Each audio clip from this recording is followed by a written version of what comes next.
Welcome everyone. Welcome everyone. Welcome everyone to another Ref Brandon and the Todd family YouTube video. Hope everybody's having a wonderful day. Today we're going to talk about NASCAR and do a quick recap of the race at Talladega this past Sunday. Don't forget about our top 10 countdown coming up later on this week. We're going to be doing top 10 best heels of all time, and just like last week's countdown when it was top 10 all-time baby faces, it'll be based on my predictions, my opinion, and it's based solely on crowd reaction. Nothing else as far as in-ring skills, none of that, because whether or not you're a babyface or a heel doesn't really matter unless you get the reaction you're seeking from the crowd, whether it's cheers or boos. So this week, later on, we'll be doing our top 10 best heels of all time. And if you're a wrestling fan, know someone who is, and you have not watched last week's top 10 all-time baby faces, that was my prediction, please go back and watch that and give me your thoughts on that. Before we get into today's NASCAR race, please feel free to like, comment, share, and subscribe. I always love reading your comments, and I try my best to respond to everybody that comments on there. I am delighted to say that I have started my new job cleaning mirrors. It's nothing fancy, but it's something that I could always see myself doing. And yes, that was today's dad joke of the day. Let's go ahead and get into our quick recap of the NASCAR race at Talladega. We got our 9th different winner this year. Now we have 9 winners in 10 races. Of course, the only multiple-time winner this year is Martin Truex Jr. Now, I know I've mentioned this before, but you have to start wondering now that we've only got 16 more races until the playoffs start, and we've had 9 winners. So if we get at least 8 winners in the next 16 races, then we'll have at least 17 winners through 26 races. And so far, since the playoffs have started, we've never had more than 16 winners through the first 26 races. And I'm not saying we're going to get there this year, but at the rate we're on, the pace we're going down, we're going to get there. So I'm just wondering if we do get to 17 or more winners for the first time ever, it'll be good because it means the season has been very unpredictable, but it makes you wonder who's not going to make the playoffs. We've never had to worry about this before, so we really don't know how they would do it. Would it be overall top 5s? Would it be overall top 10s?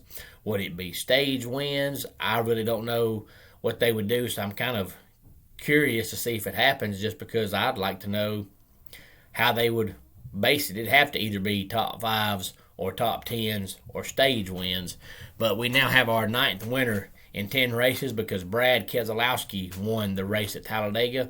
I honestly thought that Matt DiBenedetto was going to get his first career win, and he made a bad move on the racetrack on the final lap, and Brad Keselowski passed him, and Keselowski won the race, and the only lap he led was the final lap. But that is the most important lap. So Brad Keselowski won the race, his first win of the year. William Byron was second. Daytona 500 winner Michael McDowell was third. Kevin Harvick was fourth. And the aforementioned Matt DiBenedetto was fifth. And 6 through 10 was Kaz Grala, Tyler Reddick, Austin Dillon, Ryan Blaney, and Cole Custer. A lot of the notable guys had bad days. I think Kyle Busch finished 18th, and I think Denny Hamlin finished 32nd, and I believe Chase Elliott finished 34th. So that's why you've seen some guys like Kaz Grala and Tyler Reddick and Cole Custer up in the top 10, because some of the notable guys had a bad day. The points right now, they're still going by overall points. Denny Hamlin is your points leader. Martin Truex Jr. is second.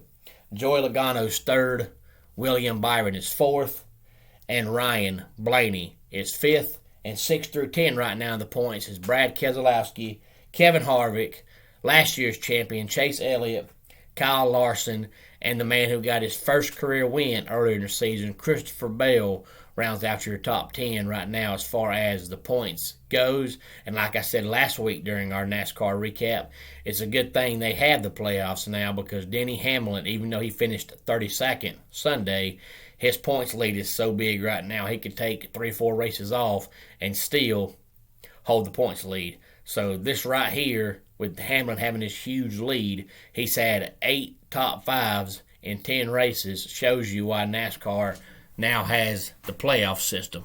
Because if they didn't, the rest of this season would be no point in watching it, because Denny Hamlin would basically already have the championship won. But it's a good thing they have the playoffs, so we ain't got to worry about that. But I can go ahead and tell you that my prediction is Denny Hamlin won't win the championship. He's there every year. He's always up front. But then when it comes down to the nitty-gritty, he always finds a way to mess it up. He just doesn't come through in the clutch. I've already picked Kevin Harvick to win the championship this year. I'll stick with that.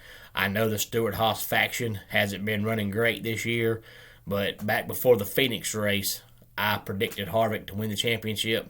I'm going to stick with it, and I'll still say he wins his second championship this year. And, of course, he'll be 46 by the time the year's over with, so I don't know how many years of racing Kevin Harvick still has left in him. He's been really, really good so far this year, and he hasn't shown any signs of slowing down, but not many guys race until they're 50. So my prediction is he won't race but 3-4 more years. So if I am right and he does win the title this year, it'll probably be his last title, unless he wins back-to-back years or races past 50. But I don't see him going past 50, so his years have to be coming to a close. But like I said, even though the Stewart-Haas faction as a whole this year just has not ran good, he's consistently finding ways to finish in the top 10 almost every single week, and he's still top 10 in points, even though he hasn't even been a threat to win a race. So if Stewart-Haas does get it going, I'd say watch out for Kevin Harvick as the season progresses. This week, they're back on the track, going to be at the Kansas Motor Speedway this upcoming Sunday. Will we see our 10th winner in 11 races, or will we see another repeat winner? Or will it be Martin Truex Jr. winning his 3rd race of the year and continuing to be the only multiple-time winner this year? But that wraps it up for today's Ref Brandon and the Todd Family YouTube video. If you're a NASCAR fan or know someone who is, please feel free to tell them to get on here and leave their thoughts about the Talladega race and about the season so far this year as a whole. I personally think it's been a great season so far because it's been unpredictable. It ain't one of those seasons where you're seeing 3-4 guys win every single race. Denny Hamlin's always up there. Like I said earlier, he's got 8 top 5s in 10 races, but he hasn't won yet. So he's dominating as far as being up front, but he's not dominating as far as winning the race. So please feel free to leave me your comments. And until next time, it's Ref Brandon saying, just like in pro wrestling, life can be over by the count of 3. Tell your friends and family how much you love them. Bye.